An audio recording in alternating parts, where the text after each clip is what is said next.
Después del trabajo, After Work, con Eduardo Castillo, Capital Radio. ¿Qué tal, amigos? Muy buenas tardes y bienvenidos un día más al programa de la ciberseguridad en Capital Radio. Lo desarrollamos todos los lunes en el After Work, a la hora del After Work, a las 18:30. Estamos en directo y con todos vosotros hoy vamos a tocar un tema que prestad mucha atención. Igual os da la profesión de vuestra vida o, por lo pronto, el próximo empleo de vuestra carrera profesional. Y es que hoy vamos a analizar el mundo de la ciberseguridad desde no solo, obviamente, el punto de vista laboral, sino de los propios retos a los que se enfrenta el sector de la ciberseguridad. Retos que comienzan precisamente por esa demanda de empleo, esa formación de profesionales que no viene nada más que seguida por el aumento de la peligrosidad, ciberdelincuencia y, en definitiva, digitalización de nuestra vida. Hoy vamos a trazar con los especialistas que nos acompañan ese escenario sobre trabajo, cómo se trabaja, cuál es la formación necesaria y cómo es la operativa de los especialistas en ciberseguridad, para que os hagáis una idea, vosotras empresas y vosotros especialistas, de cuáles son los caminos que obligatoriamente vais a tener que adoptar en el corto plazo. Una vida digital que, como digo, hoy puede que os abra el camino de vuestra nueva formación profesional.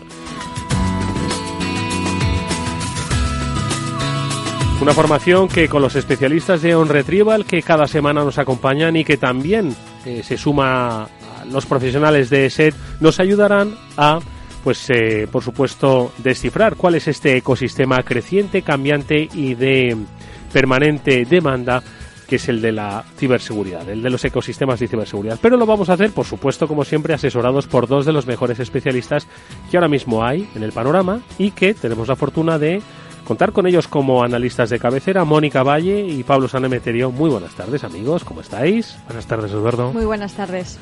Oye, yo quiero que el programa de hoy, ¿vale?, no sea como aquellos programas que se hicieron en su día del Big Data, ¿no? De el Big Data, la revolución que nos va a cambiar, se van a necesitar miles de empleos en Big Data porque viene a revolucionarnos, y efectivamente el dato, sin lugar a dudas, ha cambiado muchas de las perspectivas. Hoy no es que este programa sea mejor que aquel, pero hoy es un programa en el que efectivamente vamos a hablar de cómo están cambiando las cosas y cuáles son las necesidades que el sector de la ciberseguridad pone sobre la mesa, y empresas, formadores, especialistas y la propia industria tiene que tener muy en cuenta, ¿no? Sí, y como bien dices, vamos a intentar hacerlo con esa perspectiva y ese análisis realista y también autocrítico, que no todo vale. Efectivamente. No todo vale, y evidentemente hay que tener una parte formativa, hay que ver también un poco la universidad, qué papel juega en esto, las empresas. Vamos a hablar un poco de todo ello. Bueno, pues de todo ello vamos a hablar con los especialistas de OnRetrieval, con los especialistas de ESET, pero también nos vamos a fijar, ya será hacia el final del programa, en un país que es referencia no solo en el desarrollo tecnológico de su ecosistema empresarial, sino también en el mundo de la ciberseguridad. Es el caso de Israel.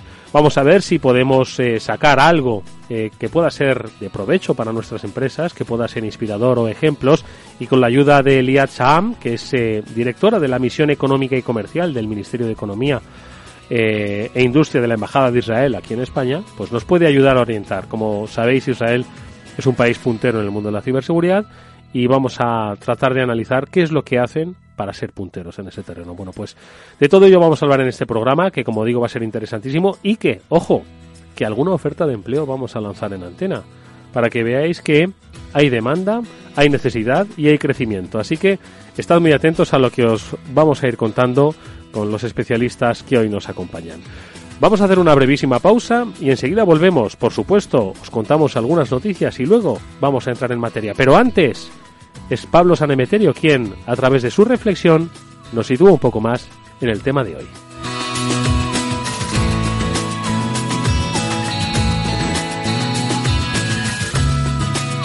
Algunos estudios cifran el coste del cibercrimen entre 400.000 y 600.000 millones. También inciden en un crecimiento muy fuerte del cibercrimen, ratios hasta del 10.000% en 6 años que ponen los pelos de punta a cualquiera. Unida a la progresiva digitalización de nuestra vida, hay una necesidad de seguridad, que conlleva que los profesionales de la ciberseguridad estén entre los perfiles más demandados por las empresas. Analista de seguridad, analista de malware, hacker ético, pentester, experto en ciberinteligencia, consultor en ciberseguridad, son algunos de los puestos de trabajo del presente. Como es el día a día de un profesional de ciberseguridad, o cómo las startups pueden ayudar a tener mayores niveles de ciberseguridad. Hablaremos hoy en el After Work de Capital Radio. Como diría, estoy seguro, del eslogan de alguna universidad. ¿Y tú qué es lo que quieres ser de todo esto? Bueno, pues igual os ayudamos a decidiros. Empezamos ya. After Work con Eduardo Castillo. No te imaginas lo que nos ha pasado en la empresa. Nos han cifrado todos los datos y nos piden un rescate para desbloquearlos. Y todo por abrir un correo electrónico infectado. Menos mal que nosotros estamos protegidos con las soluciones de OnRetrieval, que monitoriza, fortifica y gestiona la ciberseguridad de forma remota. ¿Y ellos pueden evitar que esto ocurra? Claro. OnRetrieval controla tus sistemas a distancia. Están vigilando las redes de tu empresa las 24 horas del día. Y yo que pensé que esto a las pymes no les podía ocurrir. OnRetrieval, especialistas en recuperación de datos, informática forense y ciberseguridad. Llámenos al 900-900-381. En el mar financiero el viento cambia constantemente y solo si eres capaz de adaptarte con agilidad podrás llegar a una rentabilidad superior. Fondos de inversión Dunas Capital, la gama de fondos flexible que obtiene rentabilidad donde otros no llegan. Contrátalos ya en dunascapital.com. ¿Sabes ese momento en el que llegas al hotel de tu escapadita y la habitación no es la de la foto y quieres cancelar y dicen que sí, que cancelar sí, pero que devolverte el dinero? No, ese es un momento Legalitas. Total. Desde 15 € al mes siente el poder de contar con un abogado tantas veces como necesites. Llama gratis al 900-100-665.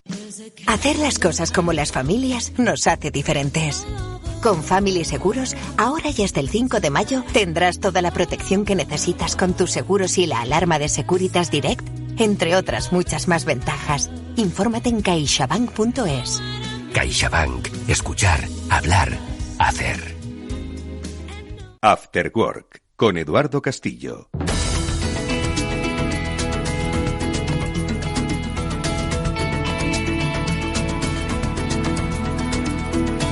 Y en el capítulo de las noticias, una semana más, le ha cogido gustillo. Nos acompaña presencialmente en este estudio Ignacio Solinís, responsable comercial del área de ciberseguridad, experto en esta materia de OnRetrieval. Ignacio, ¿qué tal? Muy buenas tardes. Muy buenas tardes, Eduardo. Encantado de estar otra vez aquí contigo y con todos los que componen hoy la mesa de After Work. Una mesa que efectivamente ahora da paso a las noticias y nos comentarás alguna de ellas, además, que afecta a importantes compañías, en este caso del sector del automóvil, pero también participarás, como decimos, en esa mesa posterior que analizará el reto al que se enfrenta la industria, el sector, las personas en el mundo de la ciberseguridad. Pero bueno, decíamos, Ignacio, gran compañía, sector del automóvil, de nombre Toyota. ¿Qué ha pasado?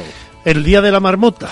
Estamos con la segunda filtración de datos de Toyota en menos de 2 meses, fechada a día de hoy, 1 de abril de 2019. Toyota publicó hace unos días un comunicado en el que denunciaba que se había detectado un nuevo acceso no autorizado en diversas oficinas, pudiendo haber expuesto los datos de más de 3 millones de clientes. 3 millones.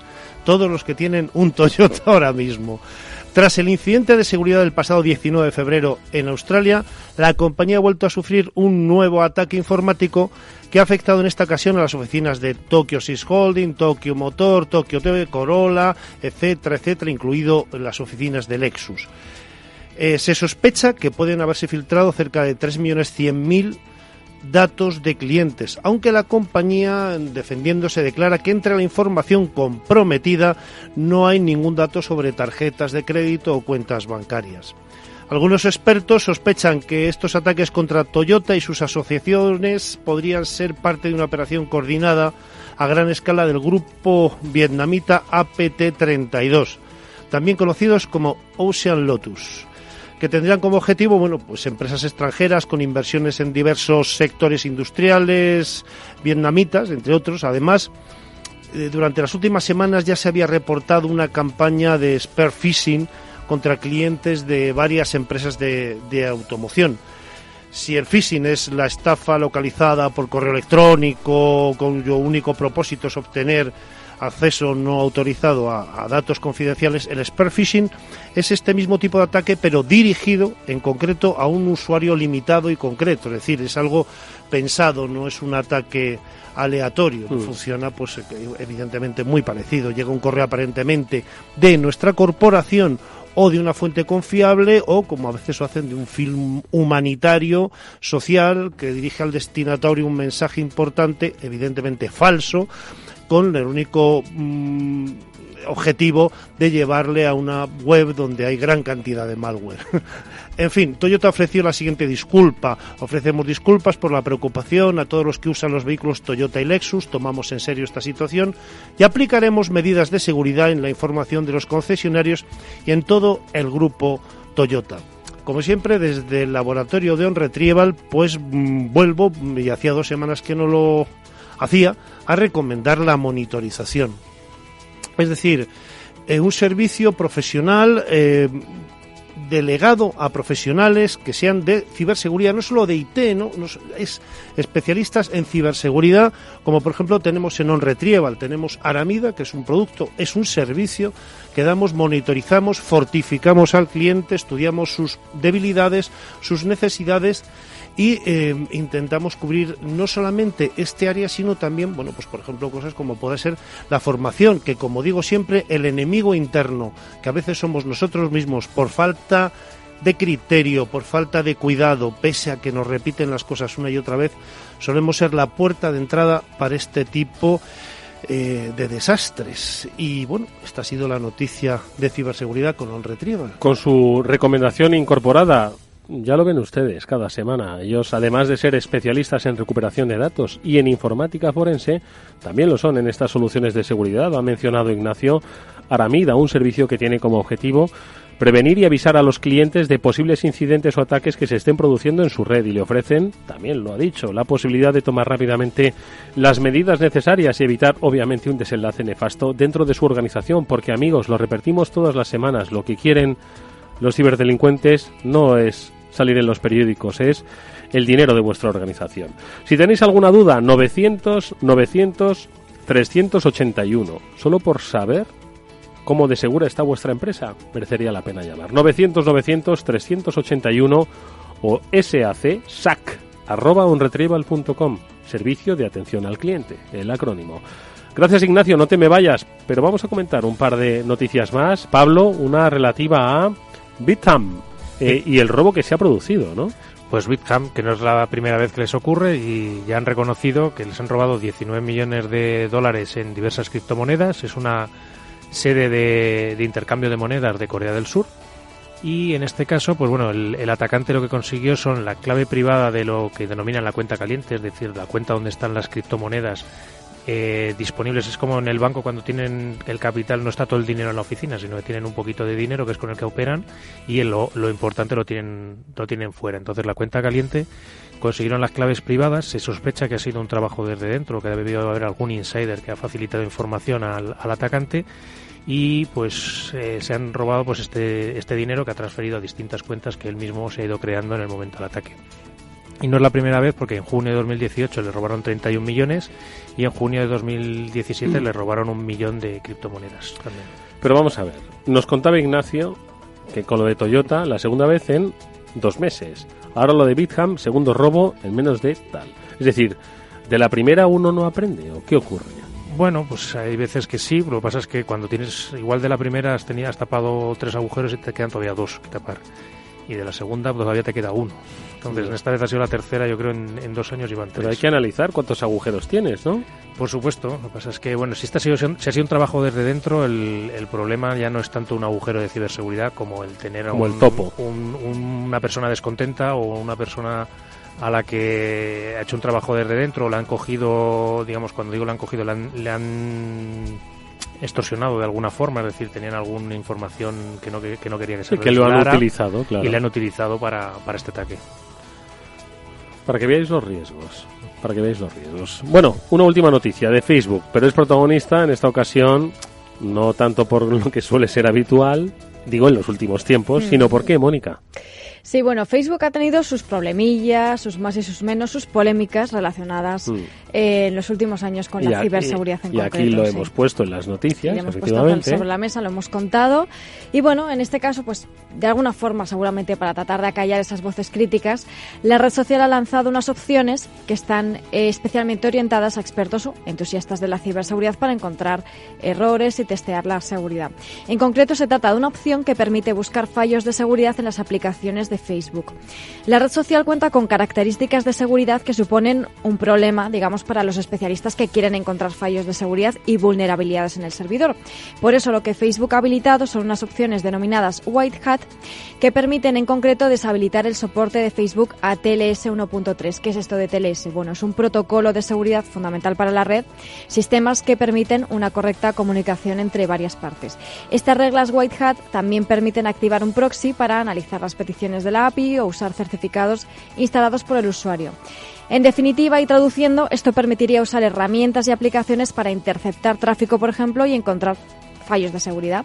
Las opciones no están por defecto visibles para el usuario, es necesario habilitarlas en una interfaz web propuesta por Facebook, es decir, que este test de seguridad no está al alcance de cualquier usuario, sino que hay que tener ciertos conocimientos técnicos para ello. De hecho, la propia red social advierte de que el uso de estas opciones no está recomendado para un usuario medio, porque el dispositivo además queda temporalmente configurado de un modo inseguro.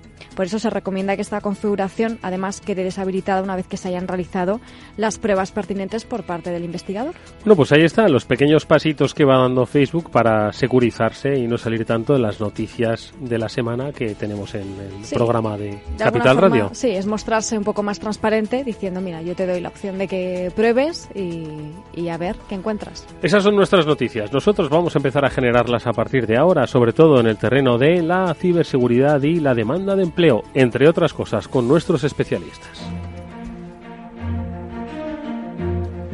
Bueno, pues aparte de Pablo Sanemeterio, Mónica Valle e Ignacio Solinís, a los que ya habéis oído en este programa, se unen César Cabanas, director comercial de OnRetrieval. César, buenas tardes. Muy buenas tardes a todos. Y Josep Albors, que es responsable de investigación y concienciación de ESET. Josep, buenas tardes igualmente. Muy buenas tardes. De empleo, de formación, de demanda de las compañías, de lo que deben saber las compañías vamos a hablar. No sé, Ignacio, si nos quieres pues un poco poner en contexto, ¿no? Para que podamos entender quizás algunas bien, lo diré, me ha quedado particularidades de es que particularidades, unas magnitudes no me llegaba, sí, ¿no? Las magnitudes, ¿no? A las que se enfrenta la industria, ¿no? Magnitudes, no ríais. No, pero ha estado muy bien porque es cierto, es una cosa que es difícil. Magnitudes. Sí, y hablamos de grandes magnitudes porque el tema de hoy, el empleo en la ciberseguridad, las magnitudes van creciendo de forma exponencial. Yo os voy a ir dando unos cuantos datos que he recopilado, me he molestado en investigar también los... Hace siempre, Ignacio, muy buenos los deberes, sí, Le vamos a tener que traer con más frecuencia, Yo diría que sí, Exactamente, la pasada semana, ¿os acordáis? Se leyó el informe de Symantec. Sí, pero de punta a punta. Y lo traía. Y lo traía. Ramsés le hizo ilusión esa cara que ponía diciendo, eso lo he escrito yo, o yo he participado ahí en ese dato, sí, y señor. Esto gusta a nosotros. Además, trabajamos también con Symantec y es lógico que yo esté informado de ese producto que también tenemos como partner tecnológico. Pero os comento, vamos a ver, os voy a ir dando datos que tengo contrastados con sus fuentes, ¿no?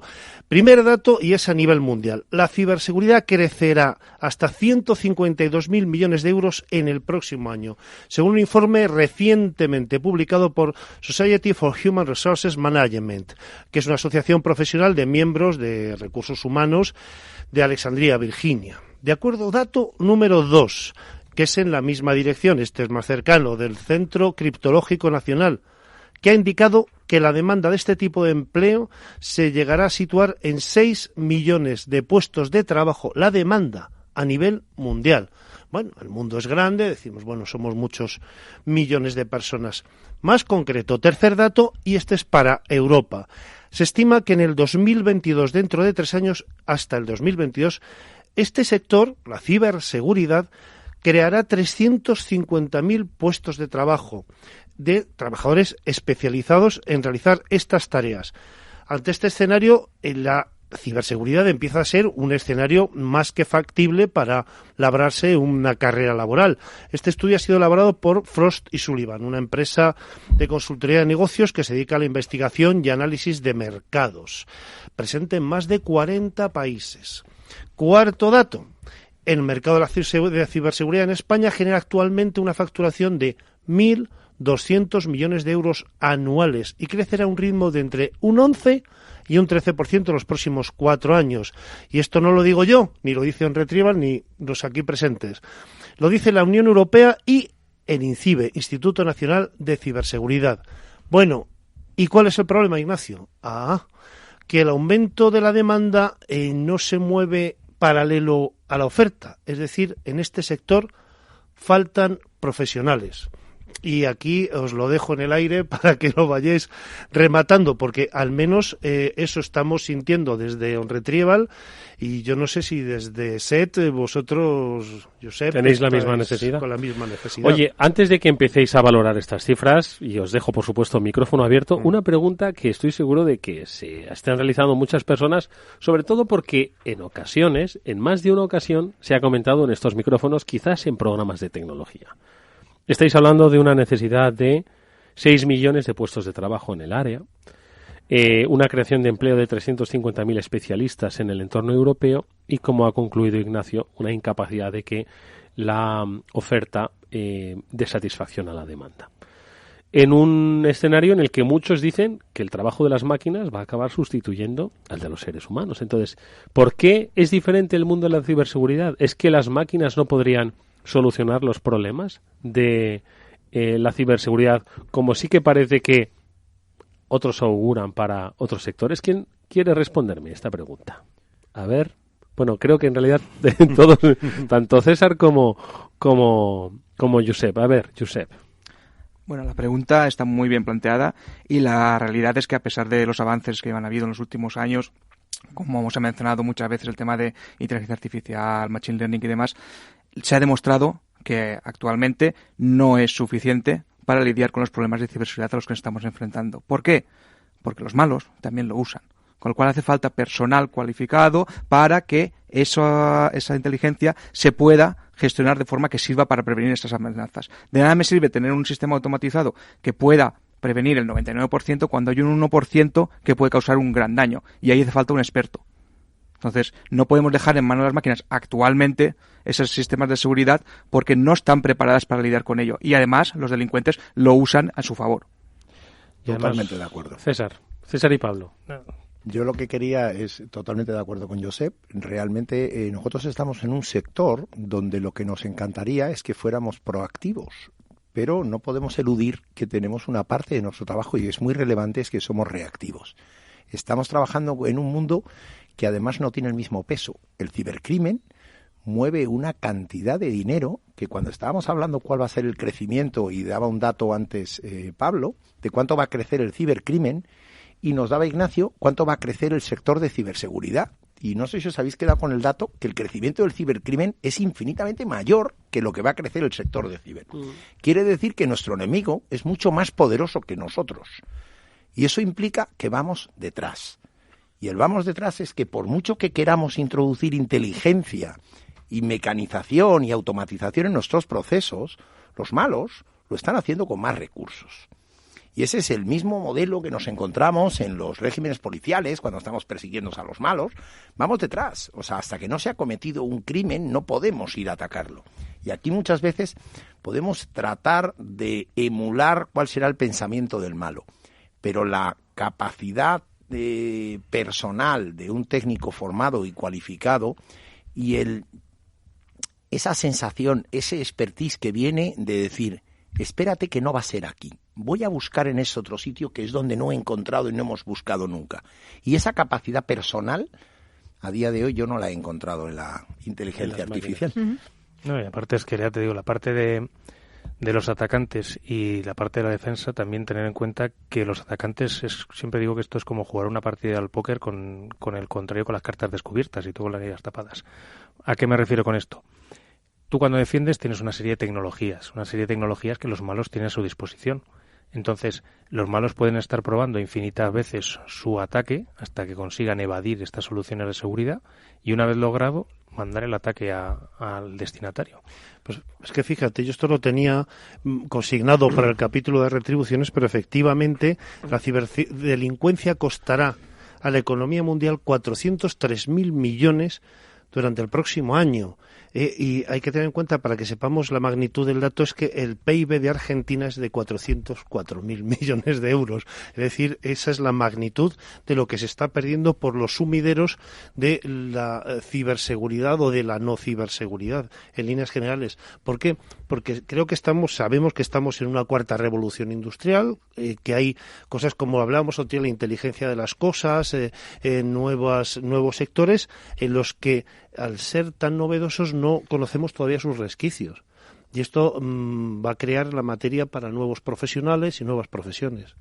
Oye, no quiero ser un poco demagogo con la siguiente comparación que voy a hacer, pero bueno, no sé si sabéis que en el Reino Unido hay un grave problema de violencia urbana, especialmente en Londres, ¿no? Se producen muchísimos altercados con acuchillamientos, se lanza ácido, etcétera, etcétera, ¿no? Hay un problema de inseguridad grave.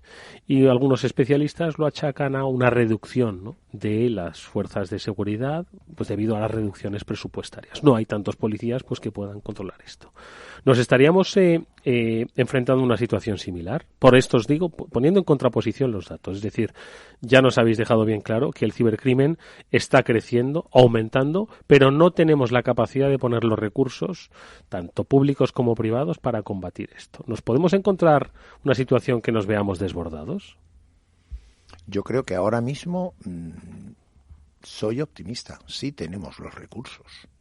Gran parte del cibercrimen, a pesar de que son tan sofisticados, son económicamente muy inteligentes. Y el ataque sofisticado solo se tiene que hacer contra un sistema muy sofisticado. La mayoría de los ataques no son sofisticados, son muy masificados, pero no necesariamente sofisticados. Y contra ese ataque masivo se puede pelear y se puede contrarrestar con unos recursos muy razonables. O sea, realmente no es que no tengamos los recursos, sino que no los hemos puesto a trabajar. O sea, si realmente, cuando hablamos de que hay muchos robos en una ciudad, imaginemos una ciudad, un Madrid, en una época en la que no había cierres de seguridad y un candado. Y decían, oye, ¿y cómo evitamos? Pues oye, todos los que pongamos un cierre y un candado vamos a evitar que ese señor que entraba directamente, bueno, pues esas medidas de seguridad a día de hoy estarían evitando, es la regla del Pareto. Con un 20% de la inversión de ciberseguridad estaríamos frenando el 80% de los ataques. Y diríamos, oye, pero no es el 100%. No, pero es el 80%. O sea, el 80% del cibercrimen está utilizando medidas muy básicas, muy frenables, con unos sistemas gestionados de seguridad bastante razonables. No son inasequibles.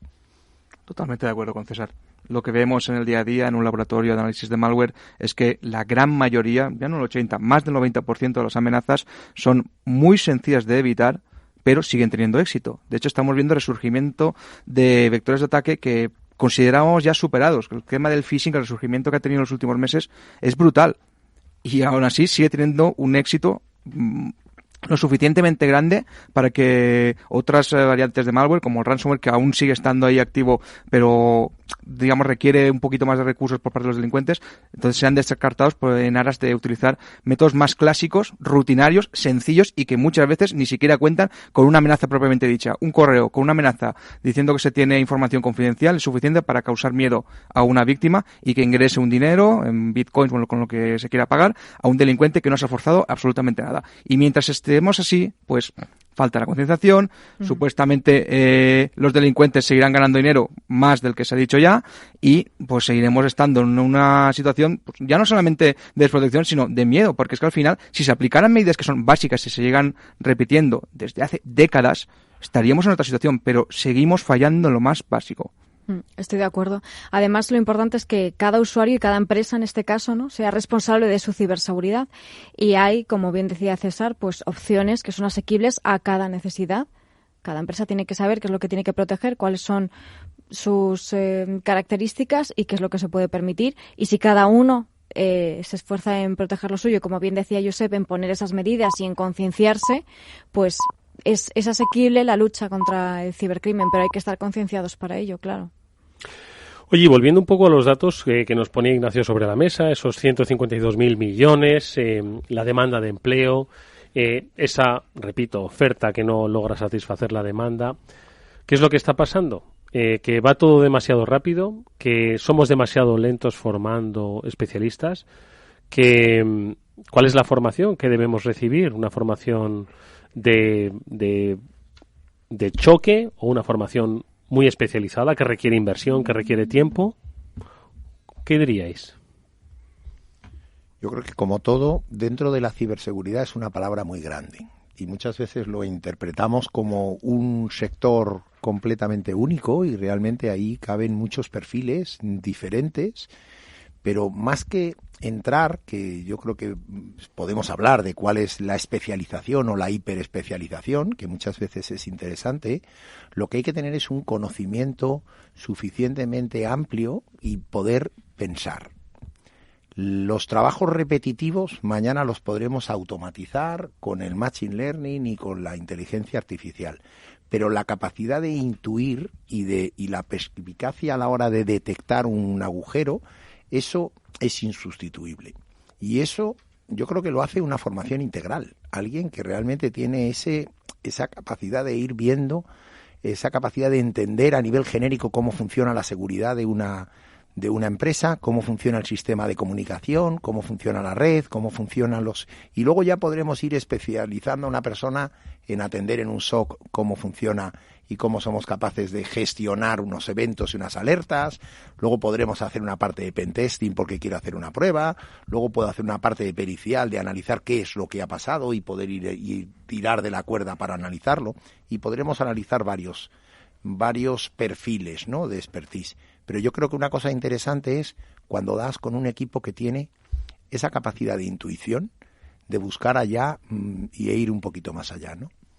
Si me permitís dar unos datos más, recabados esta mañana en el laboratorio, preguntando, pues mira, las principales habilidades, aptitudes que requiere el sector son detección de intrusiones, detección de puertas traseras, mitigación de riesgos, seguridad en la nube, on cloud. Esto todavía queda mucho por crecer, cifrado de datos, conocimiento de la normativa y estos puestos, por ponerles nombre a nivel técnico, porque luego también tenemos puestos poco a nivel ejecutivo, ¿vale? Pero a nivel técnico serían, y creo que son más o menos, no quiero ser exhaustivo, analistas de seguridad, arquitectos de seguridad, hackers éticos, analistas de ataques, expertos en incidencias y especialistas forenses. ¿No pensáis que por ahí va un poquito la gran demanda?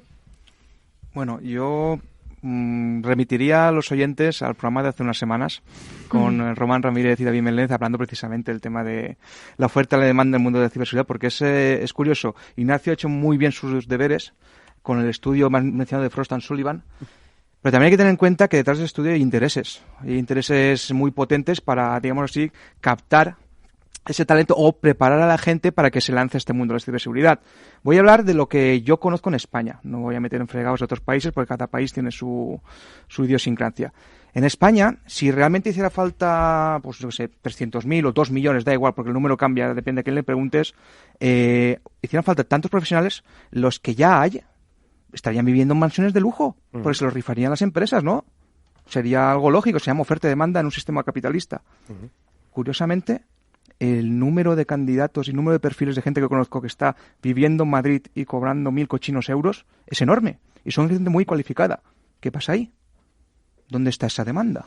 Actualmente, y antes de entrar, ¿no?, en un tema obviamente, ¿no?, que se debe tratar, que es la retribución salarial y de por qué, pues, en este sector y en otros, ¿no? Podemos hablar precisamente de sector sanitario, ¿no? Como ha habido, pues, épocas en las que, pues, también no han emigrado, ¿no?, ese conocimiento, pues, sanitario, etcétera, etcétera. Pero antes de eso, yo os quiero preguntar, los especialistas en ciberseguridad, ¿de dónde salen? ¿De dónde salen? ¿De las facultades de informática? ¿De la formación profesional dual? ¿De dónde salen los especialistas que luego, o mejor o peor, se incorporan al mercado laboral? ¿De dónde tendrían que salir? ¿Tendrían que salir más? A ver, es que como todo depende. A ver, yo conozco profesionales de informática, no solo de seguridad, que no han pisado en su vida un aula de una universidad y son excelentes profesionales. Tenemos que tener en cuenta que la informática en sí como carrera es una carrera muy joven todavía.